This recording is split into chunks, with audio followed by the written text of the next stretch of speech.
¿Alguna vez has sentido angustia porque estás seguro de que algo terrible está a punto de ocurrir, así sin causa aparente?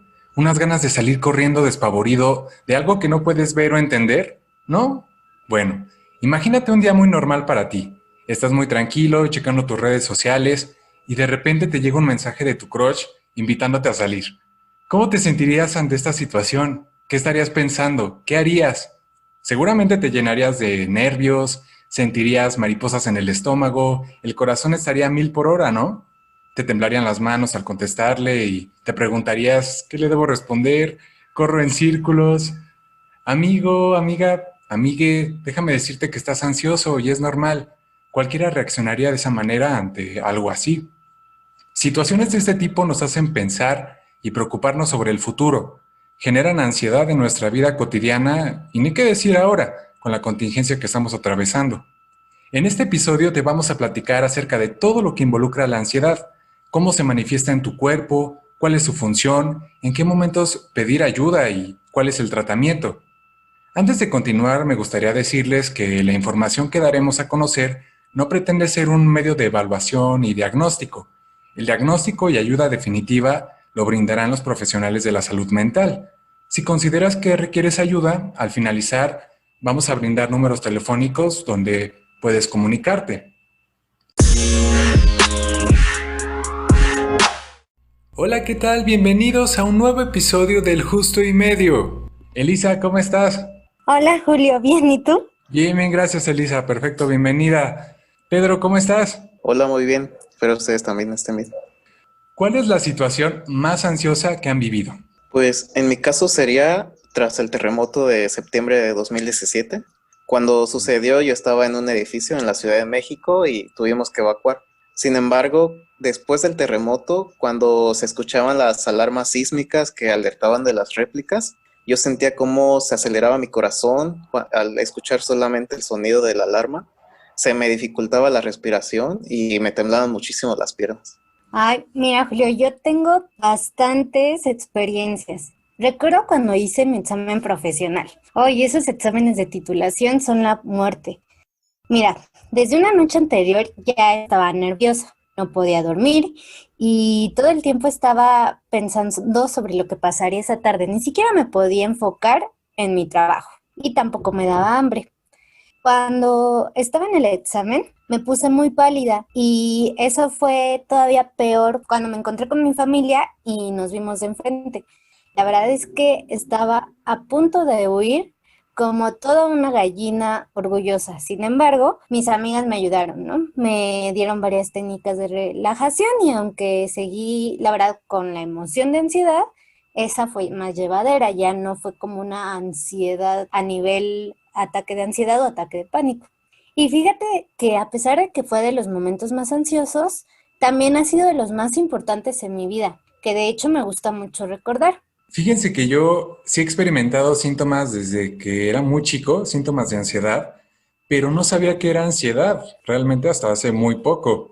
Me acuerdo que sobre todo en lugares públicos, cerrados, sí llegaba a sentirme sofocado, como que me faltaba el aire, cosas así. Y eso me dejó de pasar por muchos años. Hasta hace no mucho tiempo, como que estaba bajo mucho estrés, porque tenía trámites que hacer y viajes que hacer, y como que me empecé a llenar de pensamientos rumiantes. Si le daba vueltas y vueltas a las cosas, pensamientos catastróficos, etcétera, como que se me activó una alerta, así que no, ya no podía detener mi mente. Entonces empecé a dormir mal y esto, pues ustedes ya saben, detona a un montón de cosas, ¿no? Incluyendo dolores así musculares, gastritis. ¿No? Estuve así un par de meses, ¿eh? O sea, no es nada agradable. Para los que estén escuchando, lo he vivido y los entiendo al 100%. Pero para entender bien a grandes rasgos de lo que estamos hablando, ¿por qué no empezamos definiendo qué es la ansiedad? ¿Es lo mismo que un trastorno de ansiedad? La ansiedad es una respuesta totalmente normal ante situaciones futuras que vamos a considerar como amenazantes. Esta ansiedad se va a manifestar de muchas formas, ya sea con lo que pienso, con lo que hago y en reacciones fisiológicas, o sea, cómo se va a sentir la ansiedad en mi cuerpo. Mira, te voy a explicar.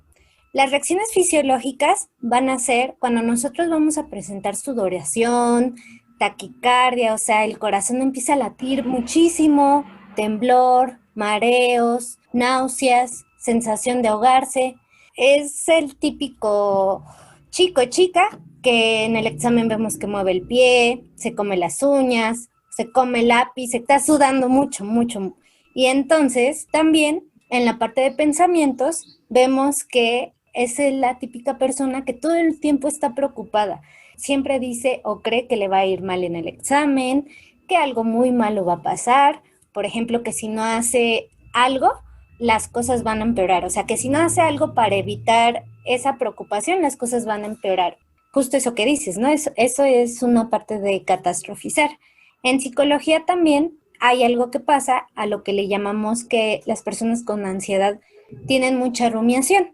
La rumiación es este proceso de estar pensando y pensando y pensando en el mismo tema, en el mismo problema todo el tiempo.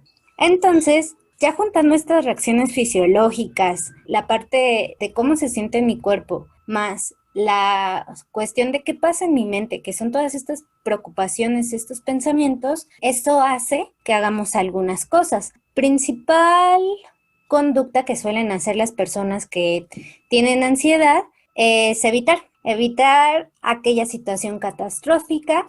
Entonces yo pienso que me va a ir mal en un examen, entonces quiero evitar esa situación de que me va a ir mal y la maestra me pone ahí el cerote, entonces voy a estudiar un chingo, ¿no? Y voy a desvelarme.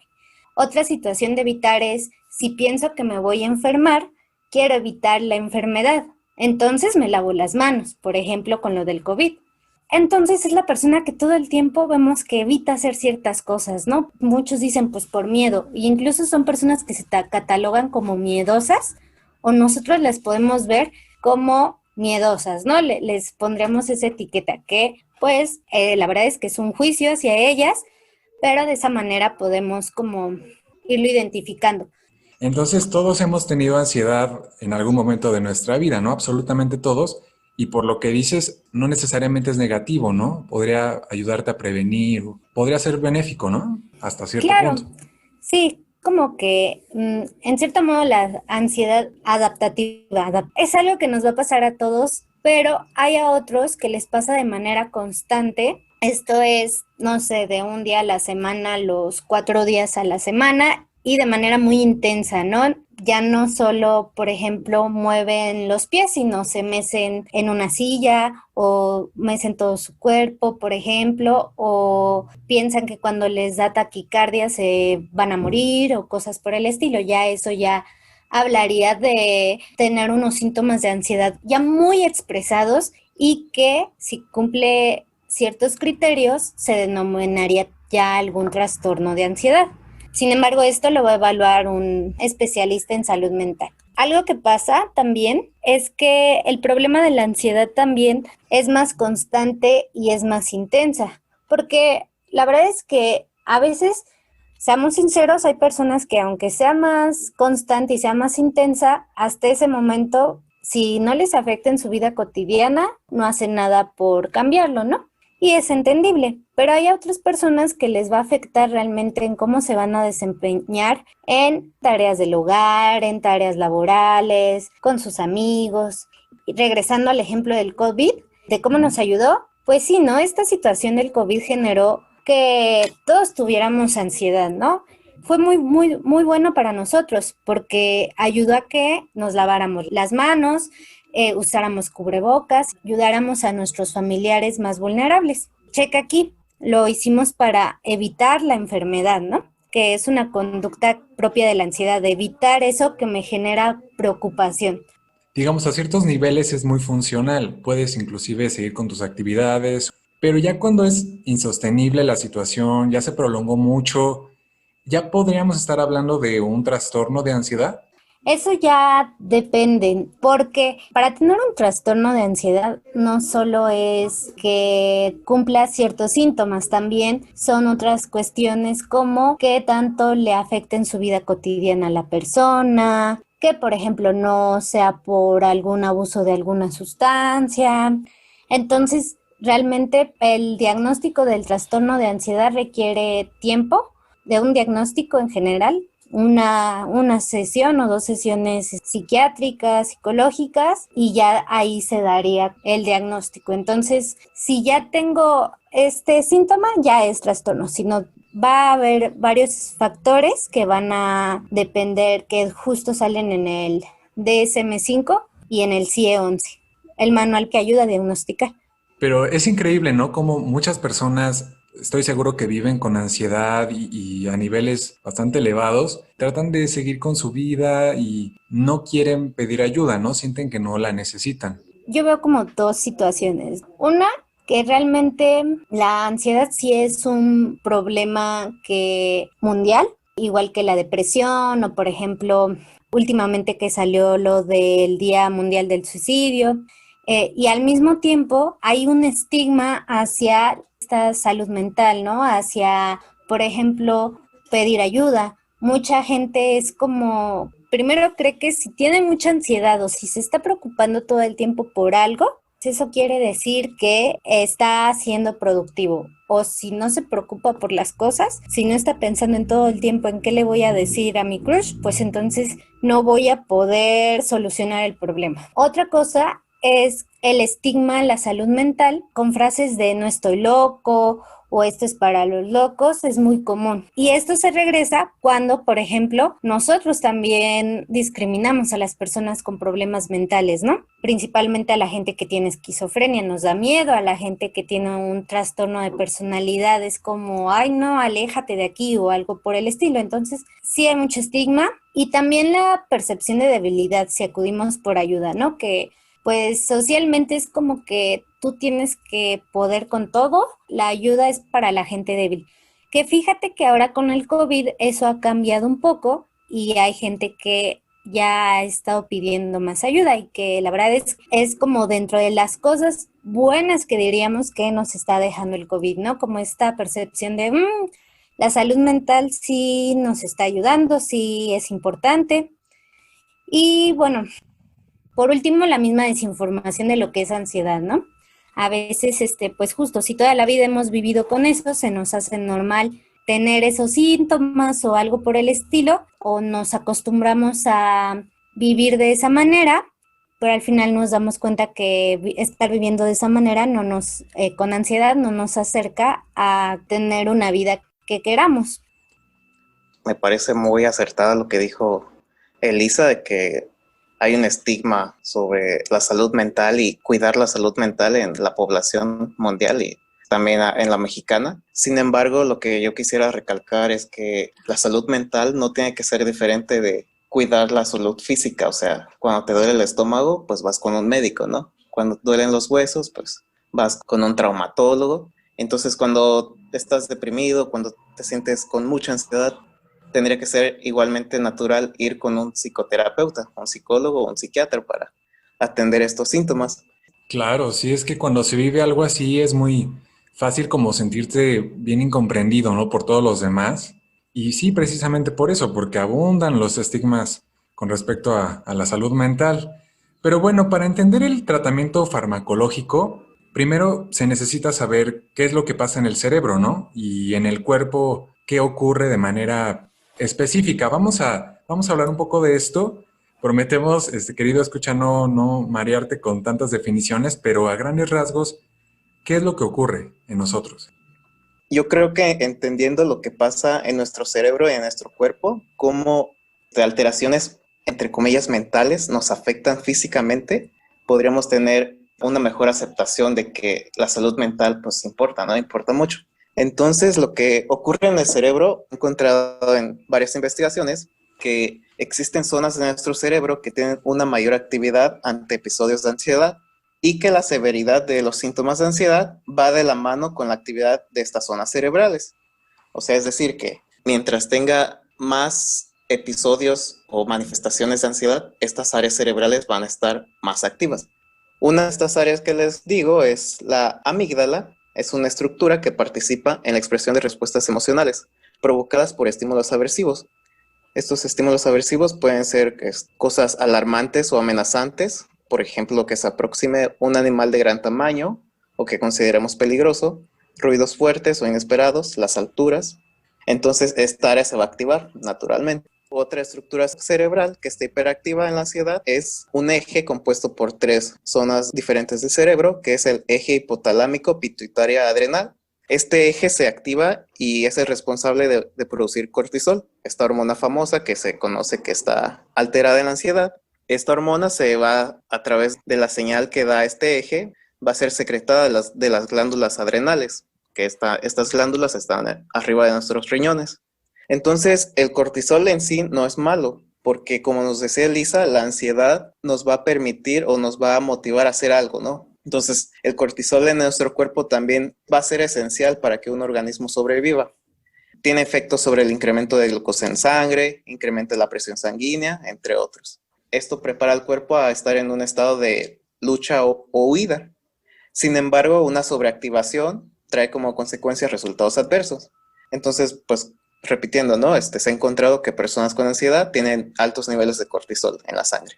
Entonces, han habido investigaciones novedosas acerca de lo que otras cosas hace el cortisol en el cuerpo y se ha encontrado que va a generar procesos inflamatorios en el intestino. Va a generar que haya un mayor flujo dentro de lo que hay dentro de los intestinos hacia el torrente sanguíneo. Esto va a dejar una mayor facilidad de paso a productos derivados de las bacterias malas de nuestro intestino. Yo creo que ahorita se quedaron sacados de onda porque van a decir, oye, estabas hablando del cortisol, ¿qué rayos tiene que ver nuestras bacterias del intestino? Bueno, pues se ha encontrado que investigaciones más novedosas, que los productos derivados de las bacterias de nuestro intestino va a tener un efecto sobre nuestro sistema nervioso central y al mismo tiempo sobre nuestros estados de ánimo. Entonces se ha encontrado también que esto puede exacerbar la sintomatología de ansiedad. Entonces, para decir un poco más un término un poquito más técnico de estas bacterias, la composición de bacterias buenas y malas de nuestro intestino se conoce como microbiota intestinal. Entonces, es un tema muy novedoso que apenas está surgiendo. Pero entonces la microbiota tiene un papel muy importante en la ansiedad, por lo que escucho. Sí. Han habido diversos estudios e investigaciones. Una de las más recientes que hubo es una revisión científica que la realizó la Facultad de Medicina de la Universidad de Shanghái. Entonces ellos encontraron que más de la mitad de estudios que revisaron ellos hubo un efecto positivo en la disminución de la sintomatología de ansiedad tras haber dado tratamientos que impactaran a la microbiota, dando por ejemplo probióticos que son bacterias vivas o modificando la dieta. En nuestras redes sociales, en Facebook, vamos a dejar varias informaciones, entre ellas les voy a dejar el enlace de esta investigación. Entonces, ¿esto qué quiere decir? Que alteraciones en nuestra microbiota puedes tener como consecuencia sintomatologías de ansiedad. Sin embargo, pues los tratamientos dirigidos a aumentar bacterias buenas, como les decía, probióticos o dietas altas en fibras, van a ayudar a disminuir los síntomas de ansiedad. ¿Esto por qué? Porque las bacterias, entre los productos que generan, pueden producir neurotransmisores como la GABA o la serotonina. También ácidos grasos libres que cuando llegan al cerebro van a tener un impacto positivo en nuestro estado de ánimo. Entonces, una de las formas por las que llega al cerebro es a través del nervio vago, el que inerva gran parte de nuestros órganos de la parte torácica, como el corazón, pulmones, los intestinos. Entonces, también se ha encontrado que el nervio vago se ve hiperactivado en la ansiedad.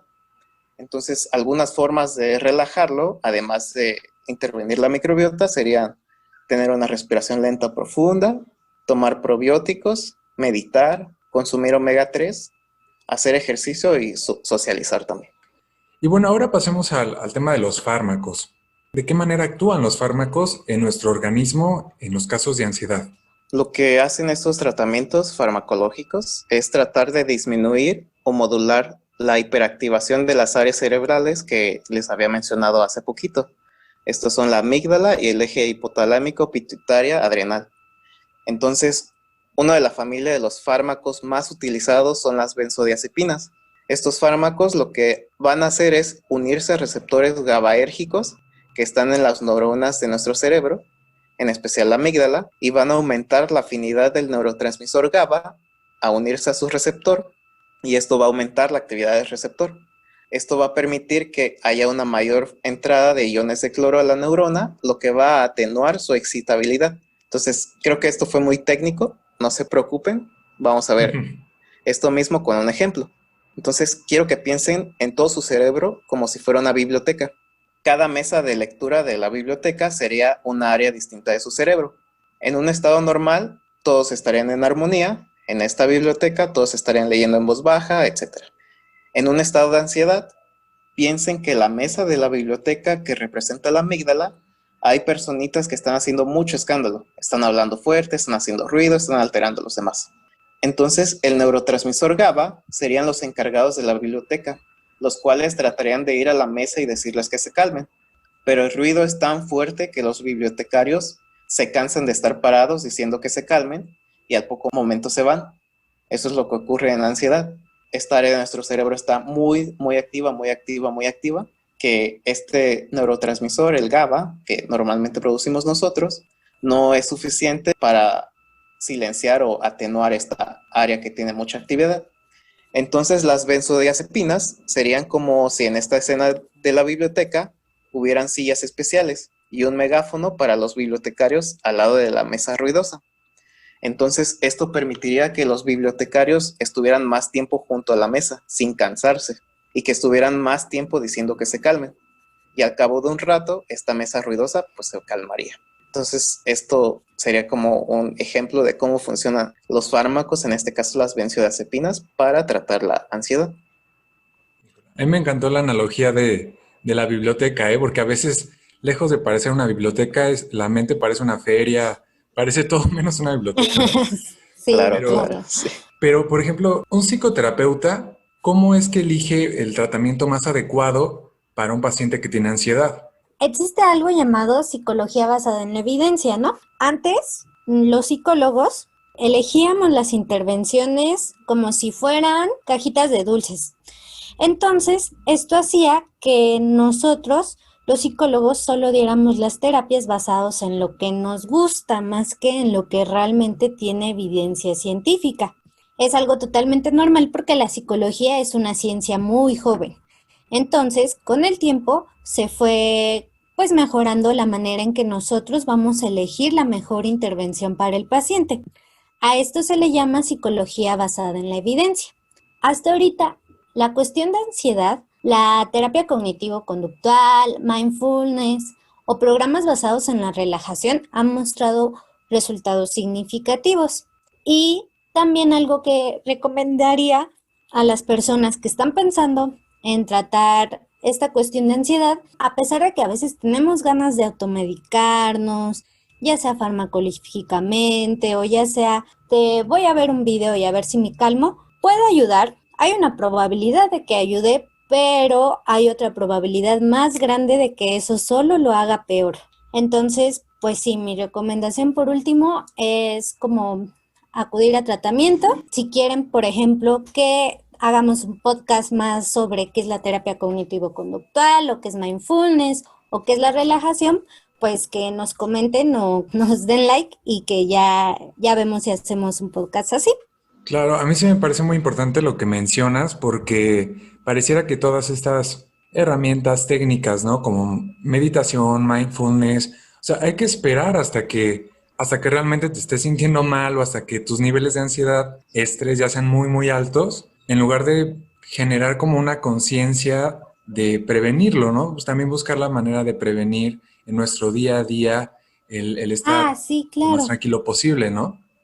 Fíjate que una manera de prevenirlo también podría ser como estas cuestiones de relajación, hacer ejercicio, hay algunas personas que le ayudan, también cuestiones desde dormir bien, cuestiones de qué tanto te llenas de actividades que realmente puedes abordar. Entonces, también, o sea, como una cuestión de prevención también pueden ser justo estas cosas que comento y al mismo tiempo estar siempre al pendiente de cómo se va sintiendo nuestro cuerpo y todo y cómo nos vamos sintiendo con las situaciones que vamos abordando, si es suficiente. Hay que recordar que, bueno, les comentaba que nuestras zonas del cerebro implicadas en la ansiedad pues responden de manera natural a ciertos estímulos, ¿no? Estos estímulos nos hiperactivan de forma natural, la traemos desde que nacemos. Sin embargo, hay que también recalcar que se activan estas áreas por estímulos o eventos que nosotros aprendemos o que nosotros percibimos que son amenazantes y no necesariamente tienen que serlo, ¿no? Un examen o que se escuche la alarma, la alerta sísmica en la Ciudad de México no tiene que generarnos estos estados de hiperactivación. Entonces, lo que quisiera decir es que en la psicoterapia, la terapia cognitivo-conductual, mindfulness, pues lo podemos tomar, como ya bien decían, no solamente cuando ya estemos encima con estos síntomas, sino como medio de tratamiento preventivo para que nosotros tengamos herramientas para poderle hacerle frente a situaciones estresantes, porque obviamente todos tenemos situaciones estresantes en nuestro día a día y que no impacten de manera tan prolongada y negativa a nosotros. Entonces yo sí animaría a los que nos escuchan, a nuestros seguidores, que se acerquen con un conocido psicólogo que les pueda recomendar una terapia, que busquen en internet. También nosotros les vamos a dejar más información en nuestras redes para que no esperen a que un evento muy grande detone episodios de ansiedad. O si ya lo tienen, pues tampoco es malo, no estamos juzgando aquí, tampoco los van a juzgar en la psicoterapia. Si tienen estos episodios de ansiedad, pues podemos dejarles esta información y esperamos que esta charla los haya motivado para que se acerquen con un profesional de la salud. Sí, totalmente de acuerdo. Y a mí me llamó mucho la atención lo que dices, porque uno piensa que esta alerta que de pronto aparece, pues no aparece tan de pronto, ¿no? De un día para otro, de un momento para otro, sino que Sí, muchas claro. veces vamos acumulando muchísima atención de meses, podemos seguir con nuestra vida cotidiana y de verdad cuando nuestro cuerpo llega a un límite, ya es cuando de verdad nos preocupamos, pero en realidad ya llevamos cargando mucho tiempo, mucha presión, ¿no? ¿Tú qué hiciste? ¿O cómo fue ese proceso de darte cuenta que tenías esto? ¿Acudiste con alguien? ¿O cómo fue eso? Pues fíjate, precisamente eso, lo digo también por experiencia propia, lo mencioné al principio, ¿no? Yo pensaba que eran mis trámites, eran los viajes que tenía que hacer, pero lo que no me daba cuenta es de que yo llevaba meses ya con bastante estrés. Además, no es por echar la culpa a la tecnología, porque la tecnología, vaya, cómo nos ayuda, pero también de alguna forma nos absorbe muchísimo, ¿no? Nos absorbe el estar como inmersos en lo que hacen los demás, en las redes sociales. Todo el mundo muestra su mejor cara, ¿no? En las redes sociales. Yo creo Claro. que sí, a mí me sirvió muchísimo, por supuesto, ir a terapia, platicar lo que estaba sintiendo, fue de gran ayuda. Cambiar muchas creencias que yo tenía me sirvió de mucho y empezar a fomentar nuevos hábitos que me ayudaran.